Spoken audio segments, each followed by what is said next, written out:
Good morning mga bash! Ayan mga bash, makita nyo yung setup nitong ginira natin. Pero ito ay hindi pang post. Kasi ayaw ng boss na pinopost yung mga arrangement sa kanya. Pero kasi ito naman, sa iba ko ito ipopost. At yun nga mga bash, dito ang request lang sa atin ng boss, ang gamitin natin bulaklak ay mga makulay. Pero yung hindi masakit sa mata na kulay. Kasi ang service niya po ay medyo bata pa na babae.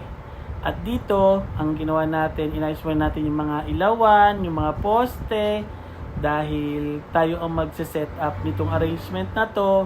Gusto ko yung blocking ay talagang medyo mas bagay tingnan. Kasi pagka sa blocking, maganda yung rehistro ng arrangement ng bulaklak, mas maganda siyang tingnan. At ay nga mga best, ito ay banga na yan nilalagyan ng bulaklak. Ang sabi kasi ng boss, parang pangkaraniwan na lang lagi nilalagyan ng bulaklak, yung mga base. Kaya kumbaga umisip tayo dito ng paraan na yung bulaklak ay magiging maganda yung gayak, pero nakalagay pa rin siya sa base. At ganoon din itong angel. Kaya dito, ang gagawin nating gayak na bulaklak dito sa angel, ito yung pabagsak na bulaklak, na kumbaga yung nagpo-polling yung bulaklak, kasabay ng draping dito na sa pinaka paanan nitong angel. Kaya kung mapapansin ninyo, mukhang may pasan yung angel na bulaklak. Na kung makikita nyo pag yan ay walang bulaklak, may paso siyang tangan. Yun nga, ang ginagawa natin dito, ayan, tumapansin nyo, ayan na yung banga. Ayan yung banga na walang arrangement pa. At itong angel na meron ng dahon. Ganyan yung setup naman natin na ginawa ngayon. Para magmukhang kumbaga yung anghel talagang may katotohanan na nagbibitbit siya ng bulaklak. At tayo na mga best, naglagay lang tayo dito ng mga anthurium. Anthurium na pink, carnation na medyo matingkad yung pagka-pink, gerbera na light, at saka yung medyo dark na kulay pink na gerbera. Para mas bumagay itong ginagawa nating arrangement. At ayan na nga mga best, tayari na natin itong mga bali 4 na piraso na pinaglalagyan ng bulaklak dito sa pinaka panggilid nitong arrangement na gagawin natin. At ayun na nga mga besh, dito naglalagay na tayo ng bulaklak sa pinaka ibabaw na ba to? Hindi, banga pa lang pala itong ginagawa natin. Video pala yung kaninang isa doon sa ginawa natin sa kabilang panig. At ito naman ay nando sa kaliwang panig. At ganyan mga besh, nagtatali na tayo ng foam dito para makagawa na tayo ng isang arrangement dyan sa pinaka-spray o cascading floral arrangement. Pwede kasing spray, pwedeng cascading. Cascading kasi yan talagang original term na ginagamit. Ito ang paglalagay ng salamat po sa Diyos. Ayun na naman, may hikab na naman. Itong paglalagay ng cascading na to sa ibabaw ng casket, optional naman to na pwede nyo gawing maikli o pwede namang malaki. Kaya lang mas gusto kong ino-overlap yung bulaklak para nabibigyan ng kahulugan at importansya yung ginagawa nating arrangement. Kasi kung pang ibabaw lang, natural naman talaga. Kahit dati pa, kung maglagay lang ng bulaklak ay pang ibabaw lang. Ginawa ko na lang exage na hindi masakit sa mata para kahit sabihin na naka-overlap siya o naka-cascade, maganda pa rin yung floral arrangement na magagawa. Hindi yung kumbaga yung bakyang tinipid, bakya na kumbaga hindi maganda yung color combination niya. At yun nga mga besh, medyo matingkad lang yung ginamit natin ditong iba, pero more on light naman, mas okay na din kasi kumbaga mas maganda kasi siyang tingnan kung mas makulay. Kasi yung pangkaraniwan kasi puro puti na lang talaga yung ginagayak. Minsan may mga kliyente na ayaw ng kulay puti lang, gusto nila may nakikita ibang kulay.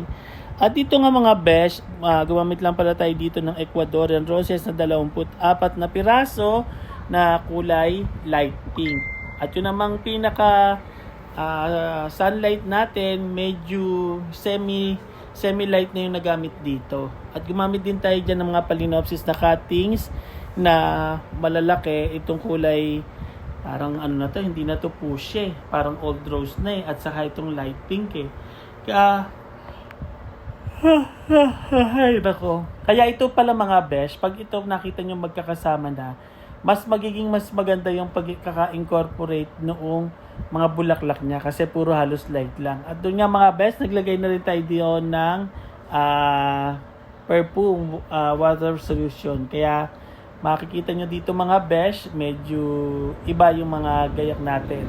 Kumbaga talagang medyo nagamit at nailabas na naman natin itong 100% natin. At dito nga mga besh, naglalatag na rin tayo dito ng mga floral foam sa pinakababa ng casket. Miniminota nating mabuti at sinusukat-sukat natin itong mga bagay-bagay kung magiging angkop ba o maganda yung gagawin nating pagkakasalansan ng floral foam. Kasi pag hindi din minsan maganda yung pagkakasalang, binabago pa ulit natin kasi kailangan nating iakma yung arrangement natin doon sa kung saan nakaburol, kung paano siya binurol, kung pakaliwa ba o pakanan. At yan nga mga besh, habang nagagawa tayo sa bulaklak sa ilalim, si Jason naman binidyohan ditong ating, hindi pala, si Lawrence pala nag-video nitong cascading na to. At yan nga mga besh, tayo ay nakapagdahon na dito sa baba. Nagkakabit na tayo dito ng green line. Pero nakapaglagay na rin tayo dyan ng ducktail sa pinaka pampakapal, excuse me po. Pangkapakapal natin dyan sa pinakababa ng casket. At nakapaglagay na rin tayo ng silum para mukhang mas makapal yung gagawin nating arrangement yan. At yun nga pala mga besh, dalawang kasama natin dito, si Jason at saka si Lawrence. Kasi pagka gantong medyo yung ginagayakan, gusto ko pare silang kasama, bukod dun sa pare silang kikita, para hindi din pagod yung bawat isa dun sa utos ako ng utos, ganyan. Pero dyan medyo tinopak tayo dyan ng bahagya. Ewan ko ba? Hindi yata pala dito yun. Sorry mga besh. Tingnan nyo mga besh. Pag walang pampakapal o golden rod, yung ginagawa nating arrangement, hindi nyo makukuha yung talagang gusto nyong arrangement kasi nangangailangan pa yun ng dagdag pang mga pillars. Hindi ka mukha nung pagsamahin nyo yung anthurium at saka gerbera at saka pagkaraan nyo ilagay itong mga bulaklak, talaga naman, number 1, magiging gayak natin. At yan na nga mga besh, nakapaglagay na tayo dyan ng mga excuse me po, anthurium, stargazer, carnation na kulay orange, carnation na kulay ano tawag dito?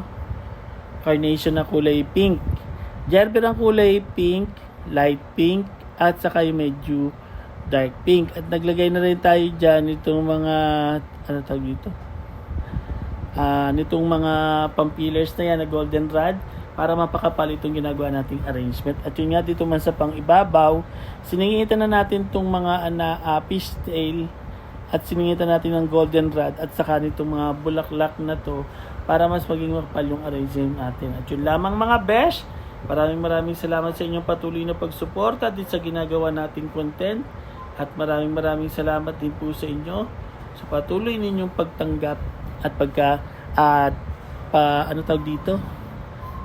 Yan, naubusan na ako ng salitang sasabihin kasi naantok na naman tayo.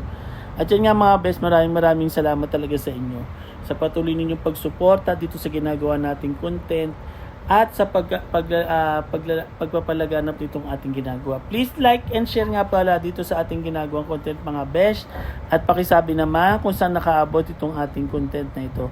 Maraming salamat sa inyong mga besh, sa inyong patuloy sa pagsuporta. Maraming salamat sa 38,000 na supporters na nandyan. At kumbaga patuloy tayong sinusuportahan. Maraming salamat po sa inyo at sana po ayaw nyo po pagsawaan na panoorin yung lamang po at maraming salamat sa ulitin po. Thank you!